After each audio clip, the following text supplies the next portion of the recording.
A través de un estudio médico, un grupo de especialistas intenta explicar el padecimiento al que fue sometido Jesucristo antes de morir en el madero. Castigo deshonroso que asignaban los romanos a los peores criminales y que Jesús aceptó como expiación para todos nosotros. Con 33 años de edad, Jesús sufrió el castigo más cruel y abominable, ocasionándole una muerte lenta y extremadamente dolorosa, padeciendo al menos unas 18 horas.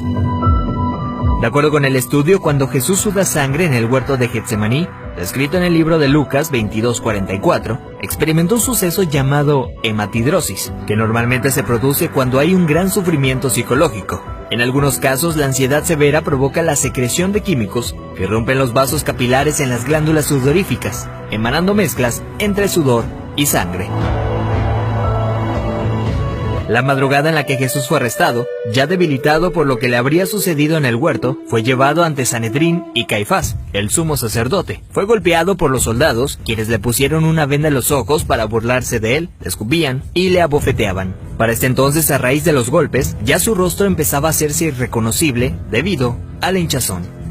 Los azotes que Cristo recibió de los romanos eran a causa de otro término terriblemente brutal. El látigo que utilizaban los soldados estaba compuesto por tiras de cuero trenzado con esferas de metal entretejidas. Cuando este impactaba contra la carne, provocaba severos moretones y contusiones, mismas que se abrían con los demás golpes. No contentos con esto, el artefacto con el que se flageló a Jesucristo también tenía pedazos de hueso afilado, provocando además cortadas profundas mientras lo golpeaban. De acuerdo con estudios realizados por historiadores forenses, con frecuencia, quienes eran flagelados con este tipo de látigos llegan a tener exposición de la espina dorsal debido al desgarramiento de la espalda, pues los golpes iban desde los hombros, pasando por la espalda y las piernas, hasta llegar a los muslos, produciendo que la carne del individuo cuelgue en forma de tiras. Mientras sucedía, en el interior de la persona, en este caso Jesucristo, se experimenta un dolor tan grande que debió llevarlo a una conmoción hipovolémica, es decir, que la persona a raíz de la gran pérdida de sangre sufre de taquicardia, pues el corazón acelera su ritmo intentando bombear una sangre que ya no existe, lo que a su vez conlleva una baja presión sanguínea, dando paso a la pérdida de la conciencia.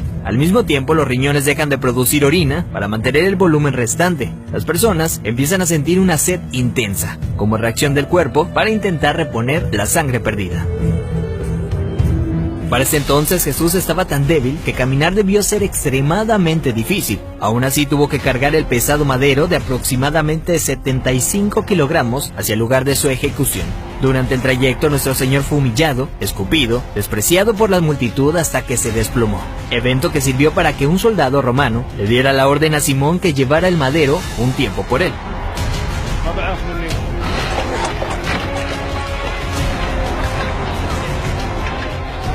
Luego de ello, Jesús dice tener sed y le dan un trago de vinagre.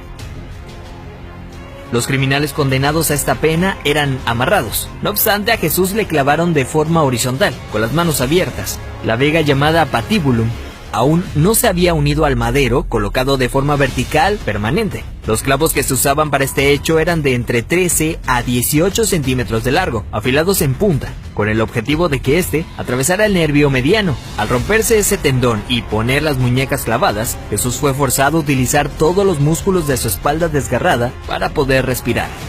Ya colgado, casi sin poder respirar, al clavarle los pies en el madero, triturando los nervios de los pies, debió haber sufrido dislocación de los hombros, situación que se confirma en el Salmo 22:14, cuando dice: «Dislocados están todos mis huesos». Lo siguiente es una muerte lenta por asfixia. Conforme se iba disminuyendo la frecuencia respiratoria de Jesús, entra en lo que se llama acidosis respiratoria. Dicho en otras palabras, es cuando el dióxido de carbono de la sangre se disuelve con el ácido carbónico, lo cual produce un aumento notable en la acidez de la sangre, lo que lleva a que el pulso sea irregular. De hecho, al sentir su corazón latir de forma errática, hubiera sido un indicador claro para Jesucristo que estaba a punto de morir. Y es entonces cuando probablemente pudo haber pronunciado aquella frase: «Padre, en tus manos encomiendo mi espíritu», para después morir de un paro cardíaco.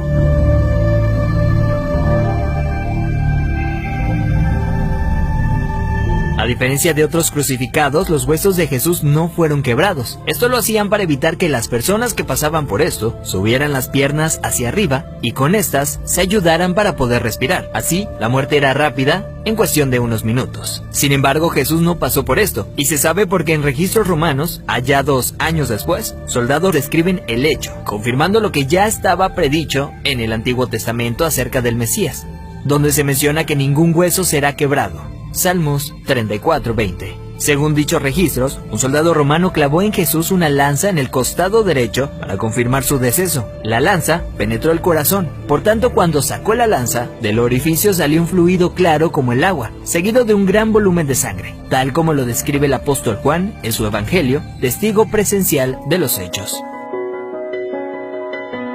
De acuerdo con la medicina, está más que evidenciado el sufrimiento que Jesús fue sometido siendo inocente. Esto es lo que sufrió el Hijo del Hombre para que tú y yo tengamos acceso al Padre y seamos perdonados.